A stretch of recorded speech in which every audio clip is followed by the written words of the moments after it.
Bonjour et bienvenue dans ce tutoriel pour Excel 2010. Nous allons voir aujourd'hui les références mixtes.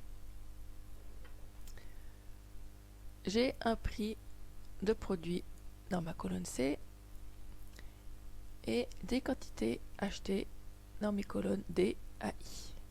Avec une seule formule dans la cellule D4, je dois pouvoir incrémenter pour avoir un résultat dans chacune de ces cellules. Donc si je fais mon premier calcul égale C10, le prix du produit, fois D3, la quantité,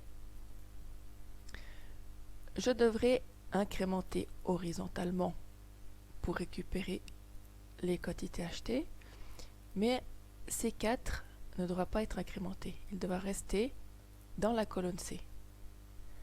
C'est là qu'intervient la référence mixte, c'est-à-dire que je vais mettre un dollar devant le C de la cellule C4.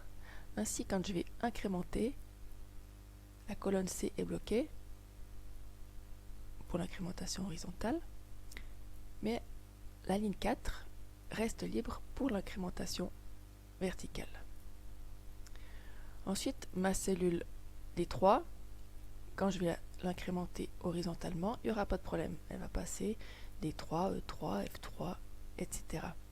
Par contre, quand je vais l'incrémenter verticalement, je ne veux pas qu'elle passe de D3 à D4, D5, etc.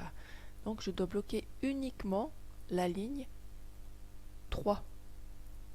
Je me place devant le 3, j'appuie sur la touche $. Ainsi j'ai bloqué ma colonne C pour la cellule C4 et la ligne 3 pour ma cellule D3. Voilà, si je sélectionne maintenant ma cellule pour l'incrémenter verticalement, il m'a fait le calcul, j'oublie pas d'enlever l'option recopier les valeurs sans la mise en forme, et j'incrémente également horizontalement, je n'oublie pas de recopier les valeurs sans la mise en forme.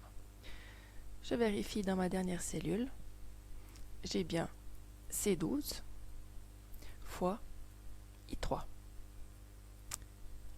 Si vous souhaitez tester votre aptitude à utiliser des références mixtes, vous avez un exercice dans le deuxième onglet avec ce tutoriel.